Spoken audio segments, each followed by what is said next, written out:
With any type of digital imagery, employing colour accuracy into your workflow is a lot more important than you may think. That's why I'll be covering the ins and outs of monitor calibration in this piece. During this video, I'll be looking at what a monitor calibrator is, what it does, and as well as how and why you'd use one. So let's start with what they are. Now, monitor calibrators are typically a piece of external hardware.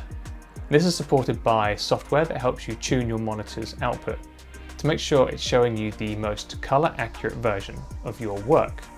It's typically used in photography and video, but not exclusively. These pieces of hardware will have various sensors in them. They measure the colour and luminance output of your monitor, as well as the ambient light of your working space. So that's both the brightness and colour temperature. As a side note, it's good to understand that the environment you work in has a massive impact on the visual output of your monitors and your eye's interpretation of colour too. Some higher end monitors already have these types of sensors built into them, and you can set them to self-calibrate at regular intervals. Other monitors and systems, such as those from Apple, have a built-in system. It doesn't use sensors facing the screen, so these only work quite limiting, and they still have to be ran manually as well. Other monitors will have presets built into them that you can switch between depending on the ambient light type. It's worth saying that not all monitors have the ability to be calibrated as well. So before looking at calibrators, make sure you check out the manufacturer's website or user manual for your monitor to find out more. The various options that I've discussed already for calibrating are all fine for giving you a base point for that individual monitor. But if you're working on, say for example, a laptop and desktop or multiple screens, then these built-in options just don't really cut it. This is where an external, more versatile solution is preferable, and that's what we'll be looking at in the form of the Datacolor SpyderX Pro. There are lots of different models and package options available from Datacolor. Some vary based on how many machines you can use them on. Others come with additional features and accessories for colour accuracy starting right from when the image is being produced. And others will help you tune both your monitor and printer, or tune your field monitor as well as your desktop or laptop monitor. So take a look through the various specs, accessories and options over the different models, and make sure you pick the right one that's right for your requirements. But the focus today is on the Datacolor SpyderX Pro. In the pack, the calibrator comes with a few additional pieces of kit, such as USB to USB-C, a Spider Cube and a mini tripod, and of course the calibrator itself. The USB adapter that it comes with is key for using the device with newer machines that may only have a USB-C input, but it also allows you to use it with various things like the new iPad Pros, so it gives you greater colour accuracy on your Pro mobile devices as well. And with companies like Affinity really playing a big part in professional creative workflow, it's important to maintain that colour workflow as well. This odd looking little device is the Spider Cube. You can use it with the provided tripod whilst you're capturing your footage or stills. And it's covered in middle grey, white and black surfaces. This gives you a good point for being able to accurately and correctly set the camera's white point or white balance in any location. And with shooting either raw stills or video gives you a point of selection for correcting your colour in post, or setting the colour balance during the shoot. Now a lot of stills cameras will let you select the white point from a very small segment of the frame, but typically when shooting video you'll need a large area. So in this case a grey card will really help with this. When using the Spider Cube, you want to place it as near to your subject as possible, or at least in an area with very similar or exactly the same lighting conditions. The cube needs to be receiving the same intensity and colour of lighting as your subject to be able to correctly white balance the scene. With the tripod, although you don't have to use it, with static subjects it will help you elevate it a little to make sure that it sits in the correct pool of light. And the final piece and key piece of the kit is the calibrator itself.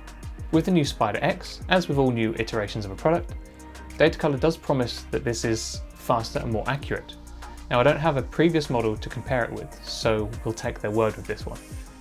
But as far as calibrators go, I can't ever say that I've been in a massive hurry to get it done. But I do recall previous models I've used taking a good amount of time to go through the process. So having something that does a better job in less time is certainly not a bad thing. No matter which package you pick up, you'll need to download the software to run it. It's lightweight in size and lightweight in processing power too.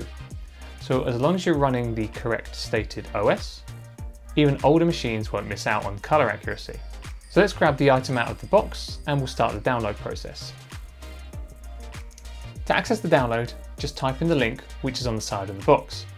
This will give you the relevant options for your operating system. Once downloaded, follow the install instructions and you're all set to start calibrating your monitor.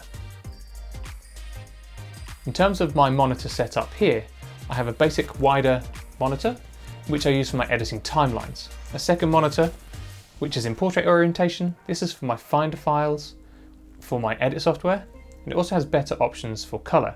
So I use this for my source window for clips before they go into my edit and my main timeline. And then I have my main monitor, which is a higher resolution and operates in various color spaces, including Rec 709 and sRGB. And this is my main monitor. As the first two aren't really used for color work, they don't necessarily need to be super accurate, so there's no real need for me to calibrate these. Having the option of 3 different monitors, 2 BenQ and 1 LG, means I can make sure that my output still looks good on non-calibrated monitors too. Now, with the right workflow, this isn't really that necessary, as you should be able to trust your calibrated monitor. But it's a nice check to have in place.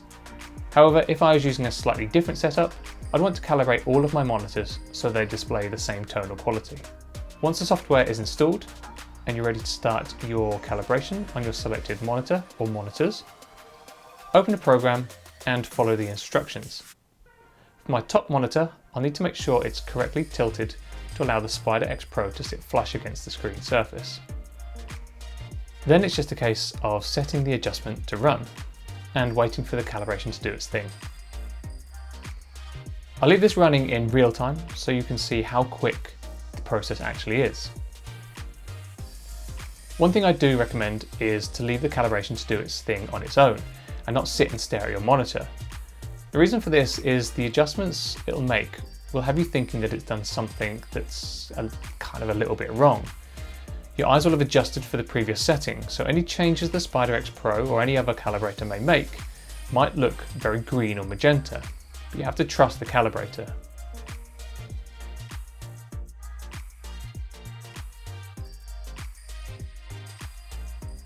So once it's started, I normally go and make myself a quick drink, and by the time I'm back, it's all done and ready to use. And my eyes won't really notice the difference.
In the software, we're able to go and look at the comparisons, both before and after, which really shows how far your monitor may have been out. Again, this is a device that you should be using across all of your devices to make sure that what you're seeing on one screen matches the others. As I mentioned before, ambient light makes a big difference on how the colours of your monitor appear. So, where possible, try recreating at least similar lighting conditions to when you calibrated your monitor. That is, if you need to be super critical about your colour workflow. And so that's covered pretty much all that you need to know about calibration. As you've seen, it's pretty straightforward, and a useful bit of production housekeeping. Now really, you should be completing a calibration once every few months. Some monitors can drift over time, and the warmth of the light from the sun alters over the year as well. Now, if there's anything further you need to know about this product or any other Datacolor products, then make sure you drop a quick question or comment in the section below, and the team from WEX will be able to get back to you. Thanks very much for watching.